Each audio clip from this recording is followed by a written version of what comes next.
करती है, मुझे हृदय की गहराइयों से प्यार करते हैं। यहाँ बैठे हुए बहुत सारे लोग जो मुझसे परिचित हैं बहुत ज्यादा प्यार मुझे करते हैं, इसलिए मेरी बड़ाई करते हैं। दूल्हा की बड़ाई कौन करे? दूल्हा की मौसी। तो ये सब मुझसे प्यार करते हैं इसलिए बड़ाई करते हैं, पर फिर उम्मीदों का बोझ मुझ पे बढ़ जाता है। अब बहुत सारे लोग सुन चुके कि भाई बड़ा विद्वान है, तो अब मेरी बढ़ गई कि क्या नाम, मुझे जो विद्वान की तरह ही बोलना पड़ेगा।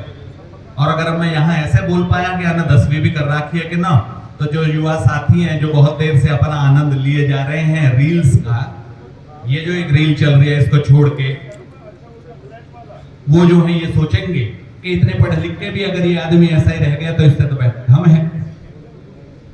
यहाँ पे जो भी चीजें चल रही हैं, महत्वपूर्ण ये है कि ये होना क्यों चाहिए। यदि आपके मन में क्यों का एक बार उत्तर मिल गया तो आप मन से इस चीज से जुड़ जाएंगे।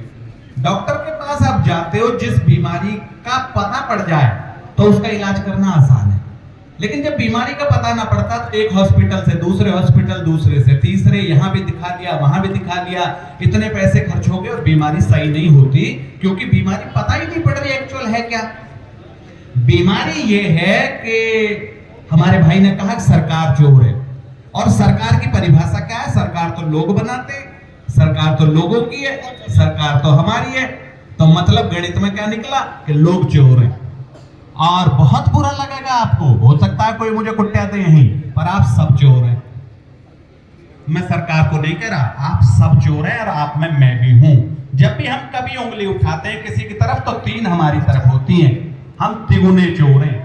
बड़ी मुश्किल से, तो जैसे किसी के प्रेमराज जी के लौंडा का ब्याह हो, ऐसे तो वे न्योते देते डोले, और उसके बाद आप फूफा बन के यहाँ पे आई कि मतलब अगर हमारा नाम ले लिया तो हम रूठ जाएंगे, हम निकल लेंगे यहाँ से, और अगर हमें पौने की ना पूछी, पत्ता की ना पूछी, तो अगली बार तो पता ही नाम है। अब क्या तो तू खेच भी लाया हमें। ये जो दृष्टिकोण है, ये चोर का दृष्टिकोण है, ये नालायकी का दृष्टिकोण, ये भ्रष्टाचार का दृष्टिकोण, ये आपके निकम्मेपन का दृष्टिकोण है। जब तक इस चीज की सच्चाई नहीं पता पड़ेगी, अभी हमें मौका मिल जाए यदि कहीं कि हमारा लड़का किसी तरह से प्राधिकरण में लग सकता है, तो भग के लगवा देंगे, चाहे 2-4 लाख देने भी पड़ जाए, फिर भ्रष्टाचार की मां बहन होने दो चाहे, और हमारा सूत्र ठीक ठाक। यदि हमारा लड़का कांस्टेबल बन जाए तो फिर चौकी पे मतलब भिड़तो ही काटते हुए, फिर कोई हमें चिंता नहीं है, अजी कर रही है पुलिस, तो लेना देना तो चले ही है, इतना तो चले ही है, और हमें फिर चिंता नहीं रहती किसी चीज की। कब तक है पीड़ा? केवल उसकी जिस वक्त तक कोई चीज हम पे आ रही है। यहां पर मैंने इस डाक बंगले के चारों तरफ घूमा, मुझे पुरानी चीजों से, बुजुर्गों के पास बैठने में, उनके जूतों के पास बैठने में, उनके घोंटे सहलाने में, उनकी उंगलियां चटकाने में बड़ा आनंद आता है, क्योंकि वहां पर जिंदगी की वो पढ़ाई मिलती है जो मुझे किसी यूनिवर्सिटी से नहीं मिली। आप में से कितने लोग हैं जो आज भी अपने बुढ़ेराओं की उतनी इज्जत कर रहे हैं जितने उनके बालकों ने की और उन्होंने अपने माँ बाप की? भ्रष्टाचार तो वहीं से शुरू हो गया। जब हम वहां पर ये इंतजार कर रहे हैं कभी उम्र है और मुआवजे की फाइल में मेरा नाम आवे, तो भ्रष्टाचार तो वहीं से शुरू हो गया भाई। फिर आप यहां कैसे भ्रष्टाचार की लड़ाई लड़ पाओगे? नहीं लड़ पाओगे। एक कहानी कही जाती है कि किसी, जब भी हमें कोई बीमारी हो जाती है, जब अस्पताल वगैरह सबसे थक लेते हैं, तो हम कहां जाते हैं? बाबाओं के पास में जाते हैं। तो किसी बाबा के पास कोई गए कि जी बालक गुड़ बहुत खावे है, तने की याद दीजिए कोई भभूत वभूत कोई मंत्र पढ़ियो या को। तो बाबा ने उसको बोला, पुचकारा, देखा, उसके बाद बोला इसे अगले हफ्ते लाना। उन्होंने कि जो इतना देख लिया अगले हफ्ते ले आएंगे। अगले हफ्ते लाए, उस बालक के सिर पे हाथ फेर के बाबा ने कहा कि गुड़ खाना छोड़ दे बेटा, ये गलत बात होती है। अब वो जो माँ बाप है उन्होंने कहा भाई बहुत बड़ा ढोंगी है, ना कोई भभूत दी, ना कोई मंत्र दिया, और यह बात कहते कहते तो हम हार गए। लेकिन खैर बाबा ने कहीं घर पहुंचे, घर जाकर क्या देखते हैं लड़के ने गुड़ खाना छोड़ दिया। अब तो अगले हफ्ते लौट के बाबा के पांव में कि ये बात जब हमने कही तो इसमें असर क्यों नहीं हुई, और जब आपने कही सिंपल बात कही, कोई भभूत नहीं दिया, कोई मंत्र नहीं दिया, इस पर असर कैसे करेगी? और यदि यही बात कहनी थी तो पिछले हफ्ता क्यों ना कही तुमने, 1 हफ्ता बाद क्यों बुलाए हम?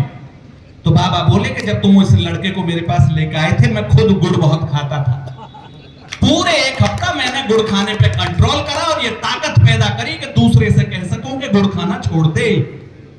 तो जब मैंने लेबर अफसर की नौकरी छोड़ी, भ्रष्टाचार को लात मारी, तो मेरे अंदर ये ताकत है कि दूसरों से कह सकूं कि भ्रष्टाचार से लड़ो।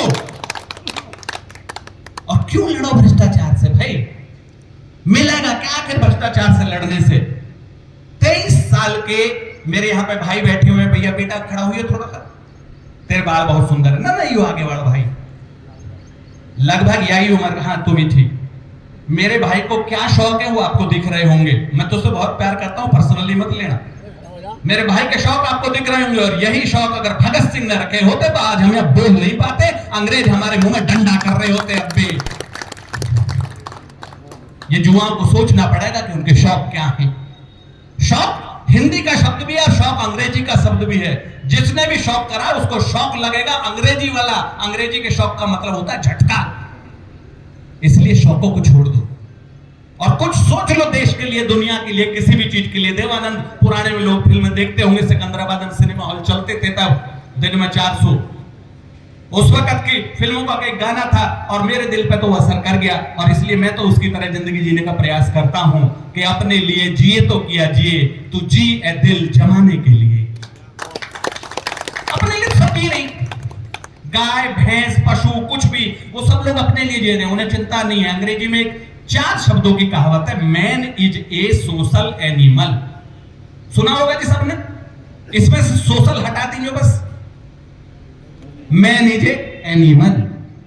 तो यदि आप समाज के बारे में नहीं सोच पा रहे तो आप में उस 4 आंगन में खड़े हुए जो जमाई लेके इंगे को देखे, चाहे फॉर्च्यूनर आ जा चाहे कोई आ जा, फिर अपनी जो गाड़ी में लग जावे उसमें बलद में, और आप में अंतर क्या है भाई? अगर आपने बॉडी ले रखी है तो आपकी बॉडी से एसडीएम को डरना चाहिए, अगर आपने बॉडी ले रखी है तो तहसीलदार को डरना चाहिए। आपकी बॉडी से नाटरदा का नाम जो वो है और प्रोटीन के मारे चक्कर और आ रहे, क्योंकि डिब्बा खा रखी। क्या मतलब हुआ उस जवानी का? जवानी हो तो भगत सिंह की तरह होनी चाहिए। जब उसकी मां ढूंढ रही थी बहुत सुंदर लड़की, जब उसका बाप सोच रहा था कि ये मेरा घोड़ा पे बैठेगा बेटा, उस वक्त उसने कहा था मैं तो स्वतंत्रता के साथ शादी कर चुका हूं और ये देश ही मेरी दुल्हन है और मैं इसकी कुर्बानी पे उस पे जाऊंगा। आज भगत सिंह का फोटो हर आदमी पहचान लेते हो ना, और यहाँ हमारे लौंडा का फोटो 10 जगह भेज दिया, सब जगह से रिजेक्ट आ रहा, हम न दे रहे अपने लौंडिया। समझना पड़ेगा आपको कि वो फोटो रिजेक्ट क्यों हो रहा। एक आदमी ने मुझसे कहा पंडित जी थोड़ा बहुत जैसे जाति भी है उसके आधार पर पहले ब्राह्मण नाई या कौमी करवाई करे। मैं तो खैर आज भी करवा रहा हूँ, गाय का ब्याह हो जाए, गाय का घर बच जाए तो अच्छी बात है। तो उस वक्त उन्होंने कहा पंडित जी लौंडा फेरे फिरवा दो। तो उस सारी चीजों में कोशिश हो रही उसके लिए, और लास्टली एक दिन बोला 60,000 का तो नाश्ता खवा चुका जी, खावे रावे ना, कोई जवाब ही नहीं दे रहा। अपने लौंडा की ओर देख नहीं रहा कि बलद पैदा कर रखा, आदमी पैदा करता तो क्यों ना ब्याह हो जाता। अगर इन चीजों से तुम्हें आग लग रही हो ना, तुम्हारा जी कर रहा हो कि यार बाहर निकले या कूटेंगे, तो मैं चाहता हूं तुम कूटो, आग लगनी चाहिए तुम्हारे जी में। आग लगाने तो आया हूं मैं यहाँ पे। अगर आग नहीं लग रही, अगर सो ऐसे पड़े हो यहाँ पे बैठे हुए हो, तो इस मुर्दानगी के लिए इनके भ्रष्टाचारी इकट्ठे हैं क्या? भ्रष्टाचारी 8-10 है यहाँ पे। मैं एक सोच रहा था जैसे ये एसडीएम कितना है पूरे सिकंदराबाद में? 1। बीडीओ कितना है? 1। तहसीलदार, पटवारी 8-10। ठीक है जी। इन सब कार्यालयों में करने वाले कर्मचारी 8-10। स्कूलों में प्रिंसिपल या मैनेजर कितना? 1। कुल मिलाकर जो इस पूरे सिकंदराबाद में भ्रष्टाचार कर रहे हैं उन आदमियों की संख्या कितनी होगी? 100 के आसपास। और हम कितने हैं यहाँ? 100 तो है ही। अरे 101 जाके बुलचा देवे उन्हें अभी फिर जावे, है उनकी ताकत दोबारा भ्रष्टाचार करने की। लेकिन नहीं, वो जब एक होता है उसके पास में हम जाएंगे तो पहले वो चपड़ासी से पूछेंगे, साहब देंगे ऐसे डरे डरे जैसे वक्त बाप को लेकर खड़ा कहो। क्यों डर रहे हो आप भाई? डर रहे हो क्योंकि आप भी अपनी फाइल सबसे पहले लगवाना आयो कि चाचा के तो रुक जावे, मेरी फाइल आगे कर दो, मेरे मुआवजा दे दो। जब आप झूठ के साथ मक्कारी के साथ वहां पे जाए हो, कैसे लड़ोगे भ्रष्टाचार से भाई? आपको अपनी नीयत बदलने की जरूरत है। मेरे बारे में बढ़ाई तो सारी बता दी प्रवीण भारतीय ने, एक चीज आपको नहीं बताई होगी। 100 साल पहले की भी कोई किताब हो तो उसमें ब्राह्मण के लिए क्या लिखा रहता है? एक गरीब ब्राह्मण था। ब्राह्मण के साथ वर्ड जुड़ा हुआ है कि नहीं? और मैं भी वही था। इसलिए कह रहा हूं कि अपनी शिक्षा के बल पे, अपने माँ बाप की मेहनत के बल पे, अपने पूरे परिवार की मेहनत के बल पे आज गरीबी की बेड़ियों को तोड़ पाए। आप लोग ये जानते हो कि हमारे 32 दांत है, हमें कितनी बार रोटी चबानी चाहिए? 32 बेर हर टुकड़ा चबाना चाहिए ना, हम स्वस्थ रह जाएंगे। लेकिन हम कैसा चबाते, बीच का सब। सबको पता है ना, खेल से भी नौकरी मिल जाती है आजकल। अनुज चौधरी सीओ संभल में खेल के बल पे तो लगा, ठीक है। बबीता नागर खेल के बल पे तो है। हम खेलते भी हैं, कैसा खेल रहे, बीच का सब। हम सबको पढ़ाए, पढ़ाई बहुत अच्छी करें तो गारंटेड नौकरी मिली जाए कहीं ना कहीं। हम पढ़ाई भी कर रहे हैं, कैसे कर रहे हैं, बीच की सी। हमको पता है यहाँ खुशी मिल जाएगी ताली बजाने से, हम ताली बजा भी रहे हैं, कैसी बजा रहे हैं, बीच की सी। हम आदमी कैसे होते जा रहे हैं, वे हैं आदमी की तुलना में। ऐसे ही रहना चाहो तो फिर आदमी की तरह ताली बजाया, आदमी की तरह, जो बीच का मत बजाओ, क्योंकि बाथरूम का जमाना बनवा लेगा।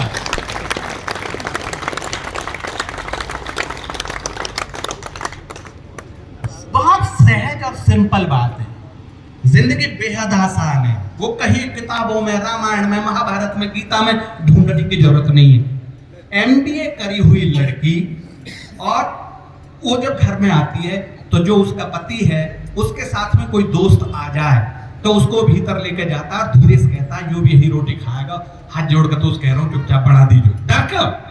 और एक हमारी माँ थी जो 10वीं पास भी नहीं थी और बाप 20 आदमी के साथ आ गया, खबर भी नहीं पहुंचाता था कि भीतर रोटी बढ़ेंगी, और वो माँ दोपहरी में चूल्हा जला के रोटी बना के सबको खिला देती थी। एमबीए वो थी कि ये लड़की है, ये भ्रष्टाचार। आपको इस चीज के बारे में सोचना पड़ेगा कि अपने औलादों को संस्कार दे रखे हैं आपने।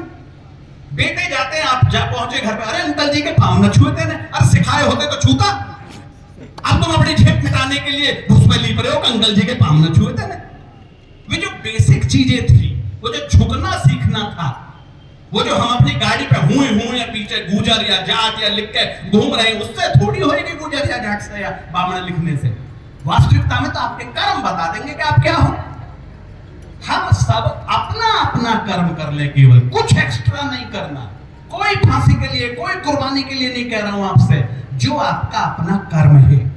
जितने भी 50 से ऊपर के, हमारा हिंदू जो धर्म है वो क्या कहता है, 25 तक तो हमें पढ़ना चाहिए, 25 से 50 तक गृहस्थी में रहना चाहिए, और 50 से 75 तक हमें वानप्रस्थ आश्रम के लिए रहना चाहिए। वो वानप्रस्थ का मतलब जंगल में लेकर जाना नहीं है। वो वानप्रस्थ का मतलब है कि घर के मोह माया को तो लौंडा को दे दो जो 25 के 26 में आ चुका है, और तुम कुछ मरने से पहले ऊपर के रजिस्टर को सही कर लो, क्योंकि वहां क्या जवाब दोगे, क्या करा क्या था, मैंने तुम्हें भेजा था दुनिया में कुछ करने के लिए। हम अब भी नहीं करे जा रहे। मुझसे बहुत से लोग कहते हैं ऑफिस में आकर, डॉक्टर साहब मजे तो आप ले रहे हो, भैया तू ले ले। ठीक है भाई। ना अभी तो एक लौंडा के फेरे से घेर दूं और एक लौंडा थोड़ा सा कर दूं, और या तो करोड़ 2 करोड़ को थोड़ा सा कम करवा दियो और फिर करूंगा। अब फिर मेरे दोर खबर आ जाए वो कुल्ला को चल रहे वो निकल लिया, फिर शांता मिला ने को तो निकट रहा, और अब कुल्ला पे भी दर्द नहीं हो रहा है। पहले मैंने देखा कि स्त्रियां जो बोल बोल के रोती थी, ऐसे करके रोती, आज वो कोई नहीं रोती। आज लड़कियां खड़ी होती थी भात में और वहां पे लेते वक्त होती, मत बरसे इंद्र राजा रे मेरी माँ को जाया भेजे, भाव होता था उसके में। आज वो रोई नौरी बेकअप करवा का ये बिगड़ जाएगा। ये जो भाव चलेगा इस देश के प्रति, इस माँ के प्रति, देश को हम माँ कहते हैं ना, तो इस माँ के प्रति जो भाव बदल गया, अपनी माँ ना पूछ रहा कोई देश माता, तो जब पूछेगा आप सबको यहाँ पे, चूंकि इसका नाम रखा गया कुछ समाधान हेतु चर्चा, समस्या पे बात बहुत होली, समाधान सिंपल है, हर आदमी अपनी जिम्मेदारी को समझे, और आप में से हर एक की जिम्मेदारी ये है। बहुत पुरानी कथा है असुरों की और देवताओं की। उनके सामने खीर रख दी गई और कहा गया कि भाई, और बड़ी लंबी चम्मच दे दी गई, बहुत लंबी, कम से कम जो है 3 फुट की 4 फुट की, कैसे खाओ। अब वो तो लड़े असुर का, क्योंकि एक चम्मच जावे ना 4 फुट की मुंह में, और देवताओं ने क्या किया, अपनी चम्मच से उसके मुंह में खिलाया, अपनी चम्मच से अपने मुंह में खिलाया। अब आप खुद सोच लो कि आप असुरों के देवता किस श्रेणी में आना चाहते हैं। तो यदि आप एक दूसरे का सहयोग करोगे तो निश्चित रूप से आप देवताओं की श्रेणी में आओगे, और यदि आप लड़ मर रहे हो तो असुरों की श्रेणी में होगे। कौन करेगा? अगर लाल टी शर्ट वाले भैया सोच लिए 3:30 ताली बजा दूं ना मैं, तो अपने बाप को मुंह नहीं, और मैंने भी सोच लिया मैं अपने बाप का मुंह नहीं, जो तो ताली ना बजवा दूं। ताली बजा भाई, ताली बजा।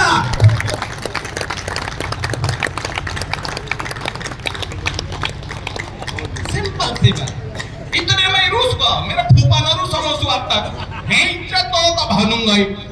फाड़ लियो नाग की तरह बन गई, नागमणि की तरह आंखों में तस्वीर क्या यू बहुत बड़ा आया वह जो याद उमंग में। समझना ये पड़ेगा कि हमारी ऊर्जा, हम सब के अंदर ऊर्जा है, उस ऊर्जा का यदि सदुपयोग कर लिया जाए तो वो जो है फिर पॉजिटिव रहेगी। ये जो मोबाइल है बहुत बड़ी ऊर्जा है, इसमें बड़ी सूचनाएं हैं, बहुत उपाय हैं, आरटीआई लगाई जा सकती है, फोटो खींचे जा सकते हैं, उनके भ्रष्टाचार की रिकॉर्डिंग की जा सकती है, लेकिन उसे ना करके हम क्या देख रहे, हम सपना चौधरी में घुसे पड़े अभी, क्योंकि अपनी जिंदगी में सपना चौधरी आ नहीं रही, फिर वहीं पे टेढ़े मेढ़े हुए पड़े परेशान। और वास्तविकता में आप इतने योग्य बनो ना कि सपना चौधरी आपसे कहे कि मुझे ऑटोग्राफ दीजिए, ऐसा काम कीजिए दुनिया में, जिंदगी में।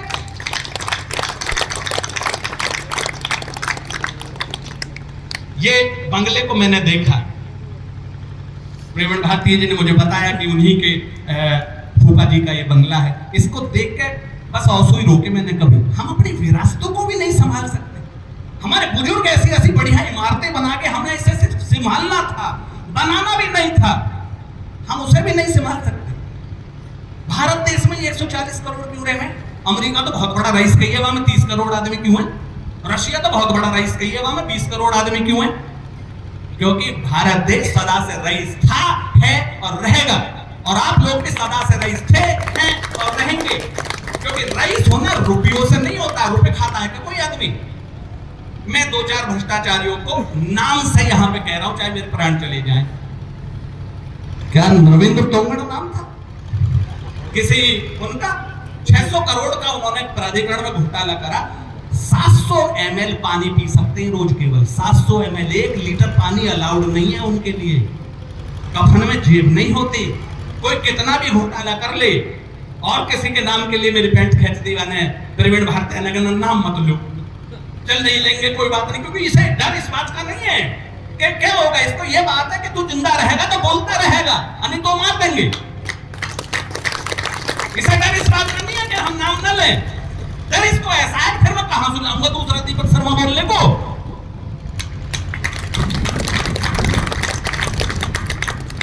17, 18, 19 साल में एयरफोर्स में रहा तो 2 ही शत्रु है हमारे, पाकिस्तान और चाइना बेसिकली। और शत्रु किस लिए हैं? क्योंकि पाकिस्तान हमारा भाई है, हम में से तो कट के बना, बांग्लादेश हमारा भाई है, हम में से तो कट के बना है। तो आप भी अपने घरों में देख लो, जिसने भी फाइल पे आपत्ति लगा रखी है, कहीं पड़ोसी ने लगा रखी है भाई ने, तो ये तो सदा की कुआ है, इसलिए वो हमारे जो है वो हमारे साथ में इस तरह लड़ेंगे। लेकिन हमको समाधान ये करना है कि हमें भाई चाहिए या संपत्ति चाहिए। मेरा आप सबसे ये अनुरोध है कि जो ये इस तरह के आयोजन करते हैं, अगर आप ऐसे आयोजन कर सकते हैं तो बहुत बढ़िया, अगर आयोजन भी नहीं कर सकते तो उन आयोजनों में आप शिरकत कर सकते हैं, बहुत बढ़िया। यदि उनमें शिरकत नहीं कर सकते तो जब भी ऐसे आपके बारे में बात हो, जैसे भैया कुशलपाल ने बताई अभी कि प्रवीण भारती के बारे में कोई ऐसा कह रहा था कि भाई वो पैसे लेने के लिए यहाँ पे कर रहे हैं। मेरे 2 पुत्र हैं, जैविक रूप से मेरे 2 बेटे हैं, वैसे मेरे हजारों बेटे हैं, क्योंकि जितना भी 2007 से मैं यूनिवर्सिटी में पढ़ा रहा हूँ, मैंने हर एक को, मेरे बाप ने 40 साल पढ़ाया, उसने अपने को हर एक को औलाद समझी, और मैंने पढ़ाया तो मैंने हर एक को औलाद समझा, इसलिए मेरे हजारों बेटे हैं। लेकिन जो मेरे 2 जैविक बेटे हैं, मंदिर की ओर हाथ उठा के उनकी शपथ लेके मैं कह सकता हूं, आज तक एक आदमी जो बिका नहीं है वो प्रवीण भारतीय है। ऐसे किसी की हिम्मत हो जाती है कि उसके बारे में कुछ कह दे, तो जब वो ऐसा कह रहा हो तो उसको कम से कम मुंह भी ना तोड़ सको तो मुंह बंद तो करो। यदि आप इतना भी सहयोग जहां भी कर देंगे तो निश्चित रूप से हम इस भ्रष्टाचार की लड़ाई को, जो भ्रष्टाचारियों से हमारी चल रही है, हम जीत पाएंगे। कहीं भी कुछ हो रहा है तो आवाज जरूर उठाओ। कहीं आप में से कोई है जो भ्रष्टाचार कभी देखा ही ना है कोई? यानी सबने देखा है, देखा तो करा क्या फिर? देख कर चल दिए, क्योंकि तुमने प्रभाव नहीं पड़ रहा है। एक्सीडेंट को तुमने देखा, तुम्हें प्रभाव नहीं पड़ रहा, तो कहीं ना कहीं दिन तुम्हारा भी होगा। वो जो यू कट या 4 कट कौन सा बता रहे हैं, अभी दूसरों की टांग टूटी है इसलिए तुम मजे में जा रहे हो, अभी वहां सिलकड़े। अरे कई दिन हमारे टूटेगी, वो जो कुल्लाम का चुट कैसे बेमार चल रही है, कितने दिन हो गए, वो हमको भी होगा कई दिन, वे पीढ़ी हमको भी पड़ी होंगी एक प्लेट सी में, वहां में 2 तुम ले जाओगे, 2 कौन पर लगा के मरगा ठीक रहा। उससे पहले नाना पाटेकर की क्रांतिवीर पिक्चर थी, उसमें एक डायलॉग था, आगे मेरी मौत का तमाशा देखने जाएंगे, खाएंगे पिएंगे, बच्चे पैदा करेंगे और कल को फिर काम पे चल देंगे। यहाँ के लिए आए हो दुनिया में? अगर सिर्फ इसके लिए आए हो तो फिर मुझे कुछ नहीं कहना आपसे। लेकिन अगर इन सब बातों से किसी के भी भीतर थोड़ी सी भी आग लगी हो तो मैं समझूंगा कि मैं अपना काम कर गया।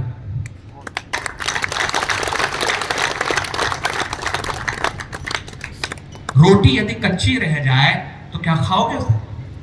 यदि जो माट मटका आजकल चल रहे हैं यदि ये कच्चे रह जाएं तो उसका उपयोग है उतना? आपको तपाया जा रहा है, आपको इतनी जो अग्नि दी जा रही है, ये जो बात कही जा रही है, ये इसलिए कही जा रही है ताकि आप अपनी क्षमताओं का पूरा उपयोग कर सकें। मुझे आप सबसे बहुत उम्मीदें हैं और हो कि ना हो, क्योंकि मैं 60% अपना जितना भ्रष्टाचार मिटाने में दे सकता हूं उतना मैं दे रहा हूं, और जब मैं दे रहा हूं तो आपसे उम्मीद कर रहा हूं। तो पहले तो 15 सेकंड इन्होंने बजवाई थी, अब अपने स्थान पे खड़े हो जाओ हर आदमी और मोबाइल को रख लो जेब में, और उसके बाद 15 सेकंड जोरदार तालियां। प्रत्येक व्यक्ति खड़ा होकर अपने स्थान पे खड़ा होकर जोरदार तालियां भारतीय के लिए, ऐसे क्रांतिकारी के लिए। और मां से मैं उम्मीद करता हूं कि कहना जो ऊपर तो हाथ उठा के जोरदार तालियों से। बहुत बहुत धन्यवाद, बहुत बहुत धन्यवाद, बहुत